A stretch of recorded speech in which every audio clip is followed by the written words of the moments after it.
soal pelajarannya yang apa disampaikan guru dan sebagainya itu malah nggak terlalu penting sebenarnya. Itu sesuai standar aja lah, biasa-biasa saja.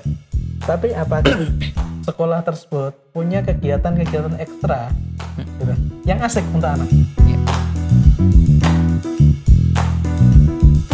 Selamat datang di podcast Samara. Bareng saya Kak Ojan Dan saya Zaim Ukhrawi. Kami akan membahas segala hal tentang keluarga dari sudut pandang milenial Dan kolonial.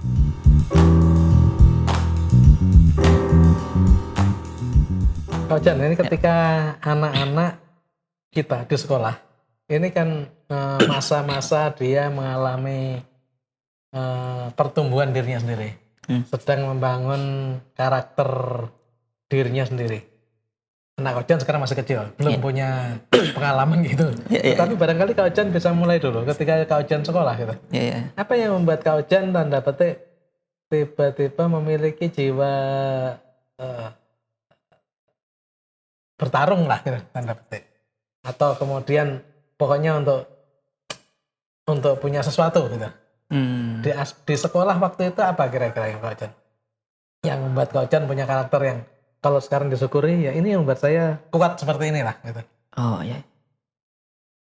Saya mungkin, ini kalau bicara sekolah ya, saya menemukan itu di luar kelas. Di luar kelas? Di luar kelas. Seperti apa misalnya? Jadi kan kalau ketika saya sudah tahu hari ini ya, pendidikan yang bagus kan pendidikan yang berkesan ya Pak. Gitu. Maka yang cuplikan-cuplikan di otak saya tentang sekolah itu ya yang di luar kelas. Ketika saya berteman, kami naik sepeda bareng gitu. Terus kami mainnya itu, pokoknya kalau udah bel bunyi gitu, kita keluar. Itu momen-momen dimana eksplorasi itu terjadi. Sementara di kelas kan, apalagi dulu ya kita belajar ya baca, hitung, tulis, ya kan? Dulu di saya pendidikan tidak ada dengan media pembelajaran, dengan bermain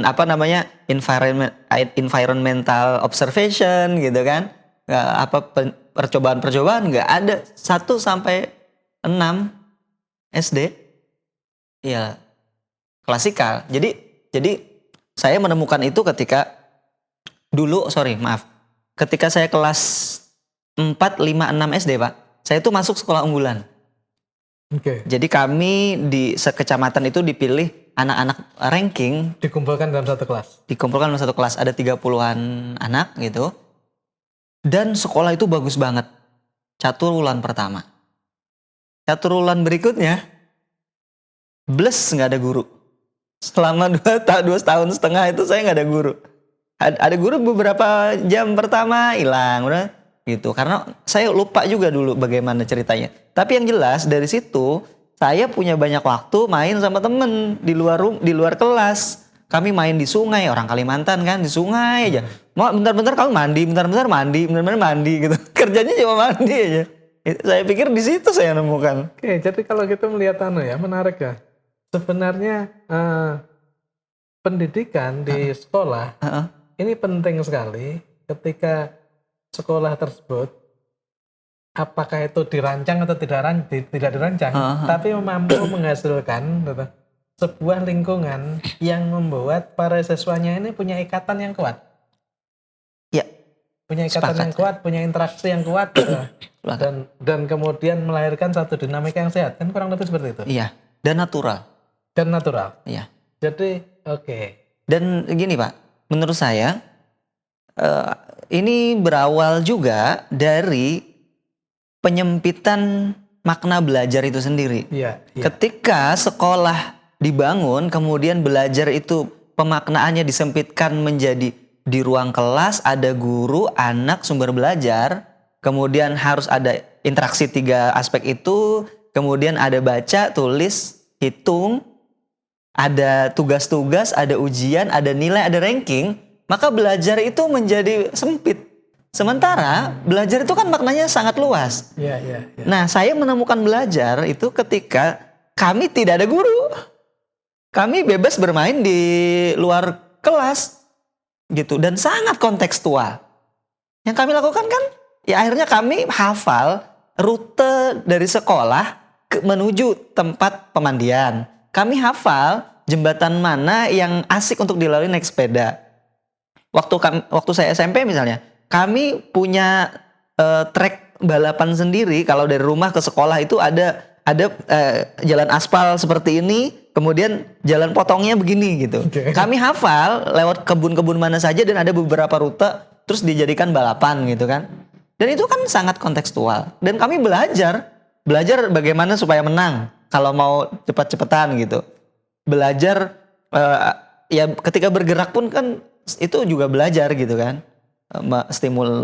Menstimulan otak kita dan seterusnya lah. Oke, itu pendidikan yang hanya dimungkinkan mungkin di masa lalu di daerah. Ketika pendidikan secara sadar atau tidak sadar, sengaja atau tidak, masih mengadopsi prinsip alam takambang menjadi guru itu kan. Iya. Jadi pendidikan sekolah ini tidak terlepas dari environment besar di sekitarnya kan. Ya, betul. Sehingga environment besar tadi menjadi bagian dari pendidikan itu sendiri dan sekolah juga tidak memaksa bahwa sekolah inilah pihak yang paling tahu dalam pendidikan. Ya. Sehingga mencoba menyusun konsep seideal mungkin. Sekolah tidak berpretensi seperti itu kan? Iya. Sekolah hanyalah memfasilitasi gitu. Sebagian hal yang bisa difasilitasinya.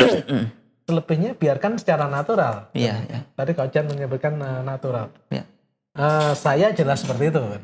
Saya jelas seperti itu. Saya sering katakan saya produk dari, saya lulusan sekolah terbaik di dunia gitu kan. Teman-teman nggak percaya kan? Saya lulusan dari sekolah terbaik di dunia gitu. Yang 25% dari lulusan sekolah itu saya pernah cerita itu kan, itu menjadi dokter. Dan kenapa bisa seperti itu? Justru karena pihak sekolah tidak berpretensi untuk merancang program pendidikan sebagus mungkin.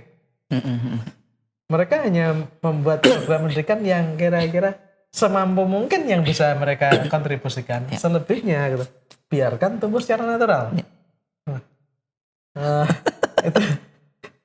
Jadi kalau saya nonton film Laskar Pelangi itu saya ketawa betul gitu kan. Karena saya produk sekolah semacam itu. Tetapi banyak sekali yang saya pelajari. Dan dalam kasus Laskar Pelangi itu juga ternyata sekolah seperti itu melahirkan penulis besar gitu. Itu contoh. Jadi justru ketika sekolah tidak berpretensi untuk membuat program yang sangat mendetail tentang itu. Nah, persoalannya adalah apakah itu masih mungkin diterapkan di perkotaan ya, Jan? Sebenarnya masih mungkin, Pak. Terlebih pandemi ini, gitu. Oke. Ya, di awal pandemi itu saya sudah kaget itu. Ketika sekolah tidak bisa diselenggarakan secara fisik, mereka harus di rumah. Nah, ini hasil dari biasnya pengertian belajar.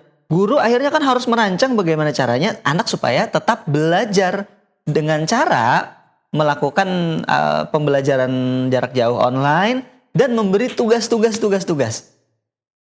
Dan anak-anak di rumah-rumah itu, Pak, tugasnya lebih banyak ketimbang waktu sekolah secara normal.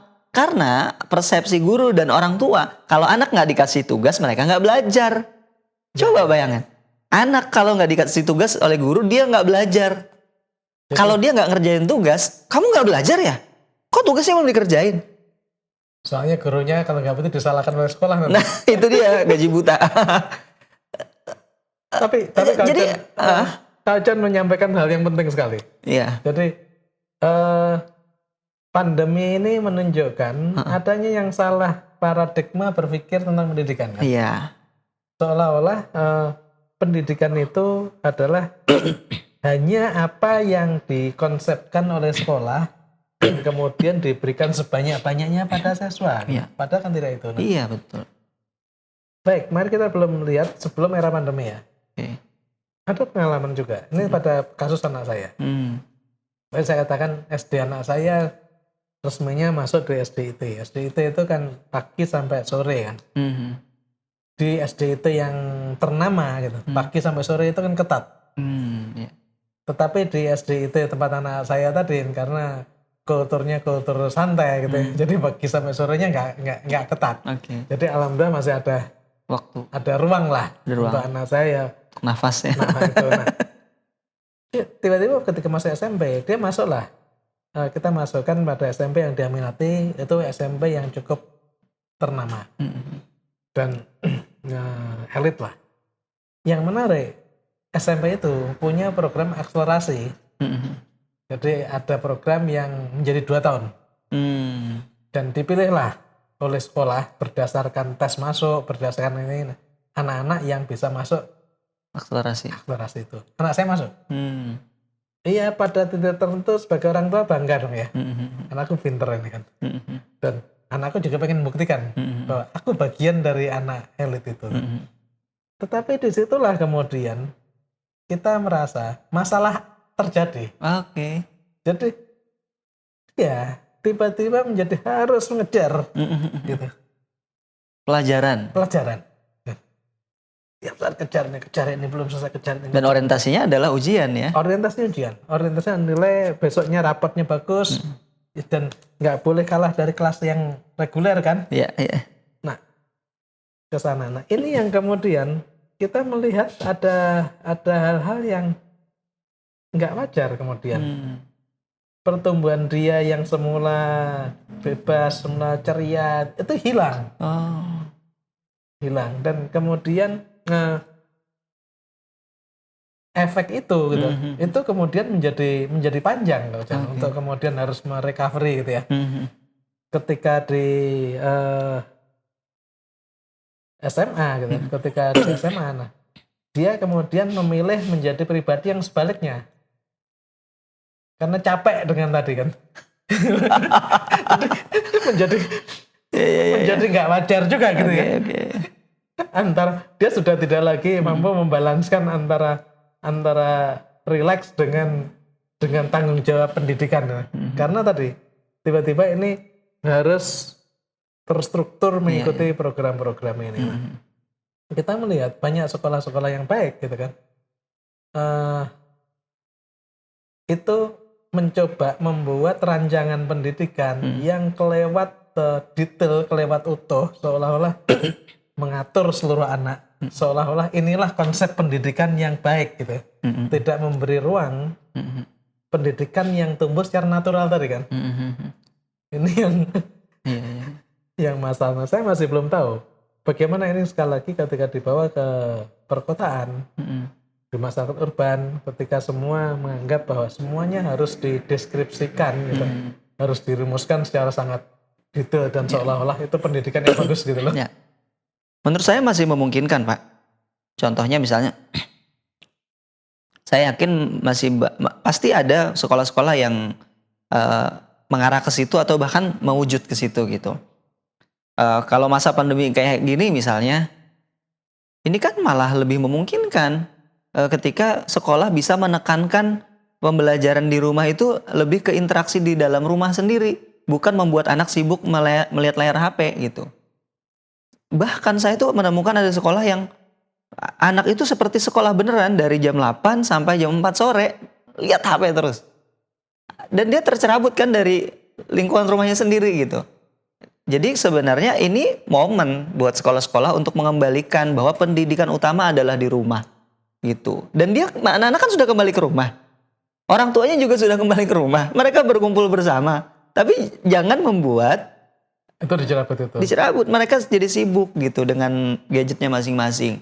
Nah, saya rasa ada beberapa sekolah yang begitu ya. Nggak mungkin nggak ada lah. Tinggal nanti ke depannya gitu.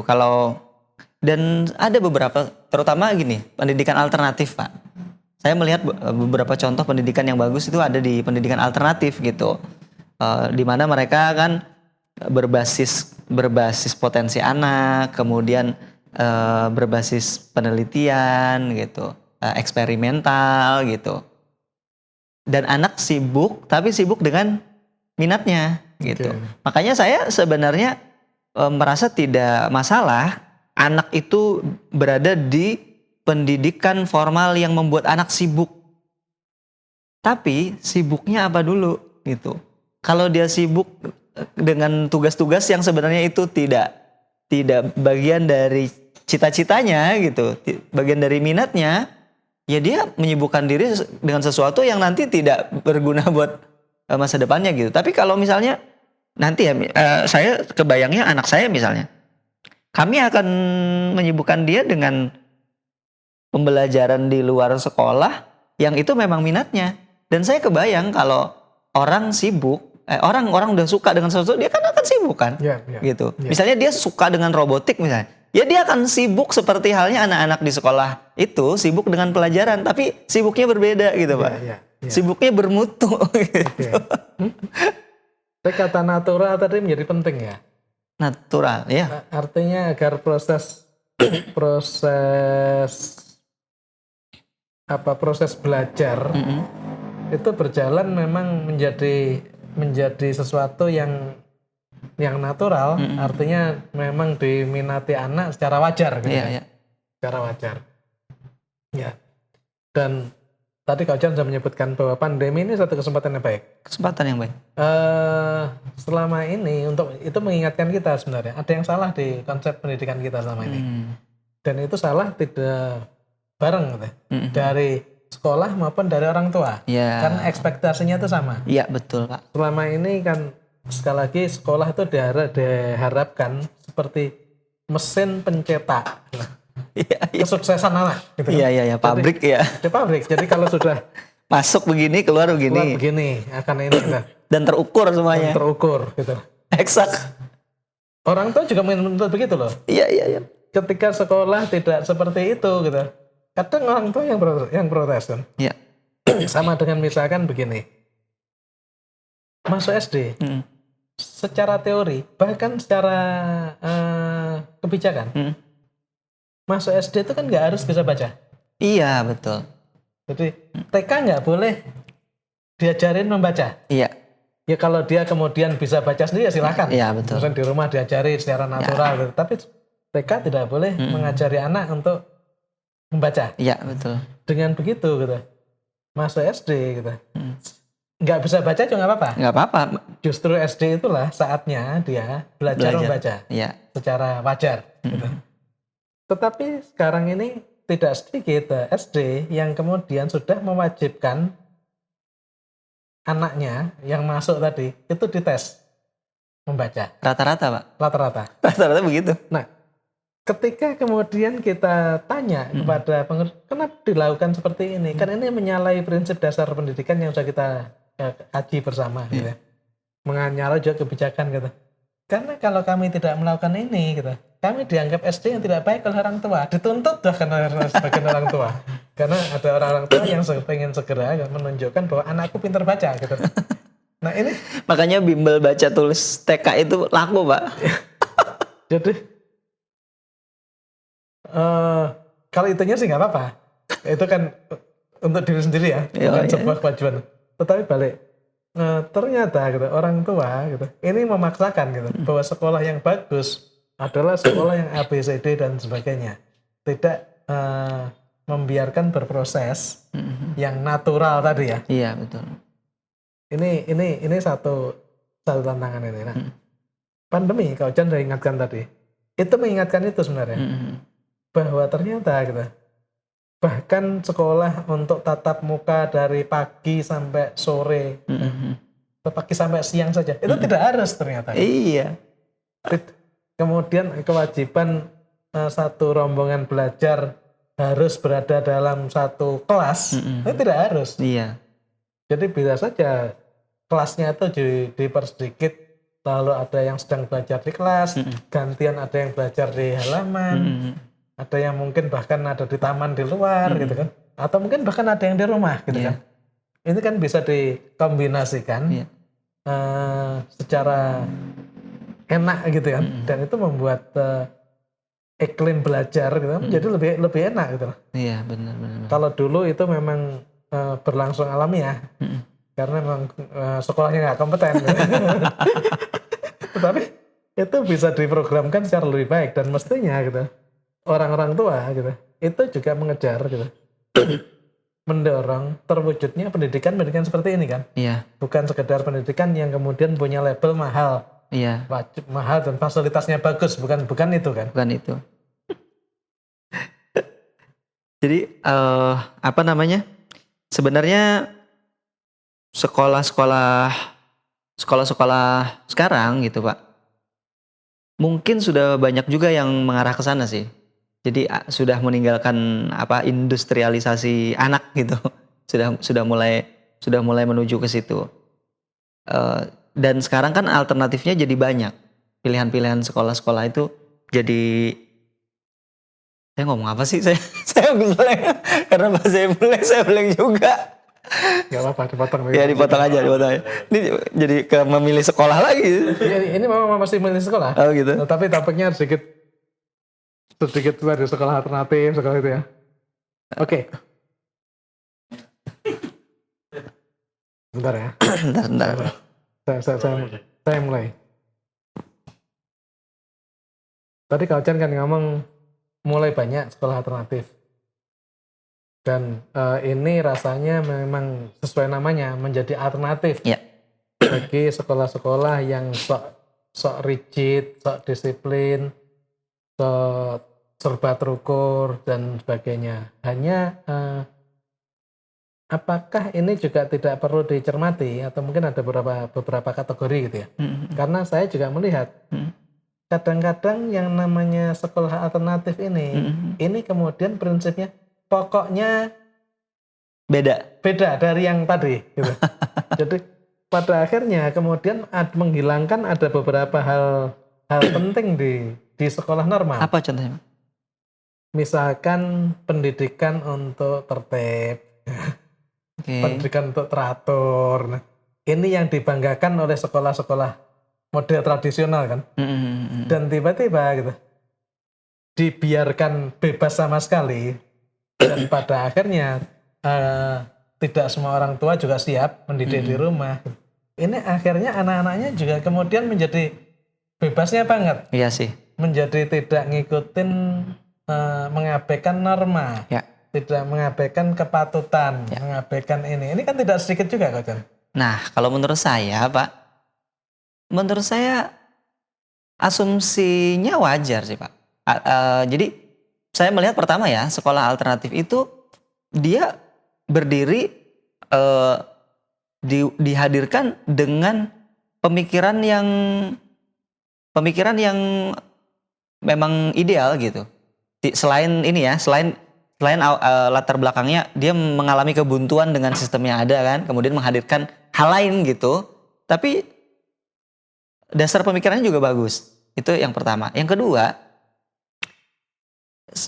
dia kembali ke esensi awal pendidikan formal, walaupun dia non formal sebenarnya bentuknya. Pendidikan luar rumah itu kan sebenarnya mengisi atau membantu pendidikan utama kan Pak.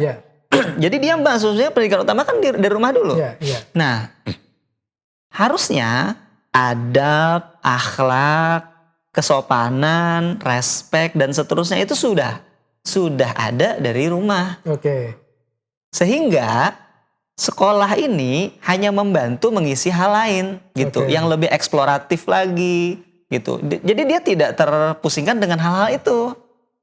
Makanya mereka fokus ke pengembangan diri kan. Kemudian kebebasan berekspresi itu diwujudkan dengan pakaian juga, sehingga tidak mengikuti gaya-gaya formalitas sekolah yang sebelumnya gitu kan. Dan itu kan menurut saya efektif. Nah sekarang malah jadi masalah Pak, ketika orang tua mengandalkan sekolah untuk mendidik anaknya hal-hal yang sebenarnya tugas yang sudah harus dikerjakan di rumah. Contoh misalnya, sekolah membanggakan, Pak masuk sekolah kami. Kalau anak bapak masuk ke sekolah kami, anak bapak jadi disiplin, anak bapak jadi pintar antri, anak bapak punya budaya menghormati. Loh, harusnya tersinggung loh orang tua Pak. Kamu pikir anak saya belum punya hal itu? Anak saya udah punya sebelum masuk sekolah. Ngapain kamu mendidik itu? Saya sudah bertanggung jawab untuk hal itu. Karena itu kan hal-hal yang dipupuk dari nol Pak. Dari usia kecil kan. Gitu kan. Iya kan. Disiplin, bisa antri itu kan kalau dia 7 tahun baru belajar itu telat gitu. Nah, masalahnya ya lagi-lagi di rumah juga, di orang tua juga yang salah persepsi tentang pendidikan. Kalau menurut saya adab, disiplin dan seterusnya itu ya memang tugas orang tua. Ketika di sekolah dikuatkan aja, dikuatkan. Bukan kalau dia nggak sekolah dia nggak bisa begitu, telat. Menurut saya. Ini ada 2 menarik yang kita sampaikan. Yang pertama bahwa tadi ketika ada tumbuh sekolah-sekolah alternatif, Kak Ojan mengatakan bahwa sekolah-sekolah alternatif ini tumbuh karena mau mengejar pada esensi pendidikan. Ya, pendidikan luar rumah. Pendidikan luar rumah yang ternyata tidak seluruhnya bisa dipenuhi oleh model sekolah-sekolah formal ini. Bahkan terutama justru sekolah-sekolah yang mahal itu ya. Yang kemudian mau mencetak gitu ya. Mencetak siswa seperti industri gitu kan. Itu. Maka mereka lari ke esensi. Tetapi ternyata itu pun ada syarat dan ketentuan berlaku kan. Dan Kak Ojan tadi mengingatkan syarat ketentuan berlakunya adalah bahwa pendidikan yang paling basic di rumah ini berjalan. Yang Kak Ojan katakan kalau umur 7 tahun gitu, dan belum terlatih untuk antri untuk ini telat tadi kan. Banget. Nah, faktanya adalah tidak sedikit gitu ya. Yang seperti itu. Yang terlatih itu bahkan kenyataan ya. Bisa jadi itu terjadi pada, saya tidak tahu, saya tidak bisa mengukur. Bisa jadi saya dulu pun tidak menyadari itu gitu, ketika mendidik anak-anak. Berbeda dengan Kak Ojan yang memang secara khusus intens terhadap itu. Nah, dan kemudian pada titik tertentu juga masih berharap ada sebagian dari pekerjaan yang semestinya gitu sudah kita tangani gitu, ternyata belum sepenuhnya kita tangani dan masih berharap ke sekolah gitu kan. Sekolah ini kesulitannya akan terjadi dan barangkali mayoritas orang tua tidak setiap Kak Ojan. Lalu apakah itu ya sudah diserahkan pendidikan macam apa gitu ya. Ini terkait dengan materi kita yang lalu gitu, memilih sekolah.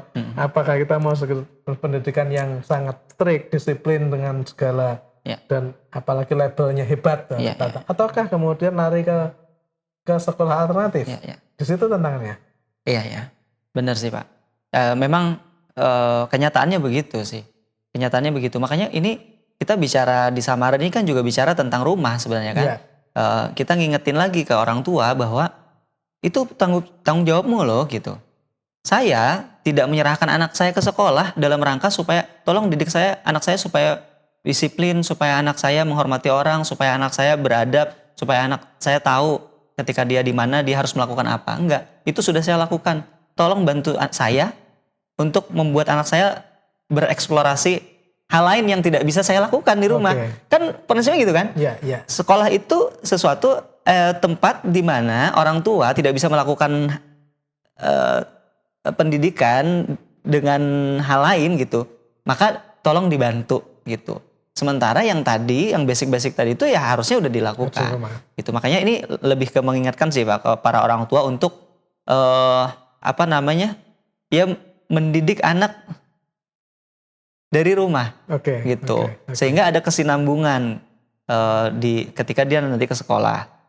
Dan ini PR besar pemerintah. Makanya saya tuh kalau bicara Kementerian Pendidikan gitu kan, jangan fokusnya tuh di sekolah formal lebih banyak. Iya itu yang diurusin kan memang banyak dan biayanya kan, budgeting kan memang paling besar di situ gitu, sehingga menarik untuk digarap. Tapi kalau tidak diimbangi dengan pendidikan luar sekolah gitu, kampanyenya harus sangat serius, maka jangan harap sekolah kita juga mau beranjak dari hari ini gitu Pak.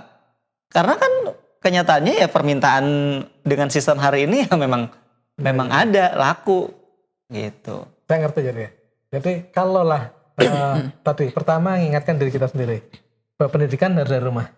Dan itu dikuatin benar. Tetapi rumah nggak mungkin seluruhnya. Nggak mungkin. Karena masyarakat lingkungan sosial itu kan lebar.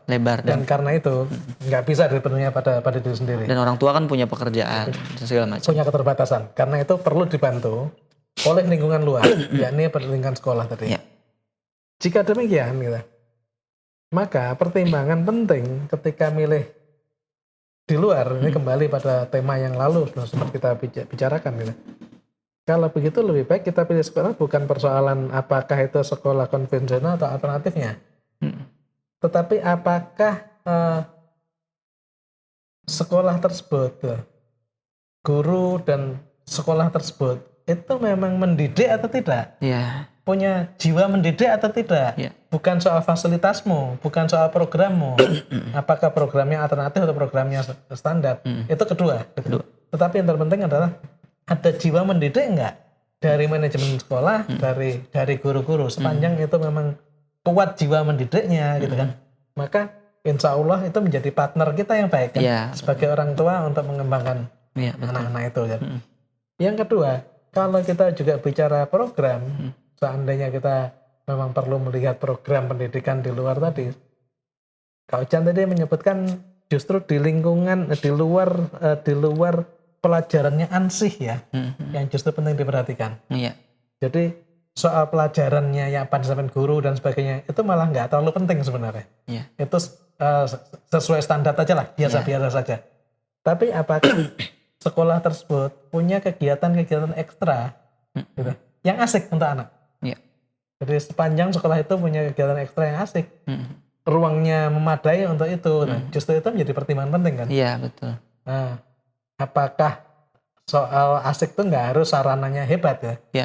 Tetapi memang programnya asik gitu kan, oleh sekolah tersebut. Nah, ini yang saya kira menjadi penting ya pertimbangan. Dan itulah yang kemudian membuat anak memungkinkan bisa belajar secara natural kan? Kurang lebih begitu kan. Jadi pentingnya belajar natural. Betul. Gitu.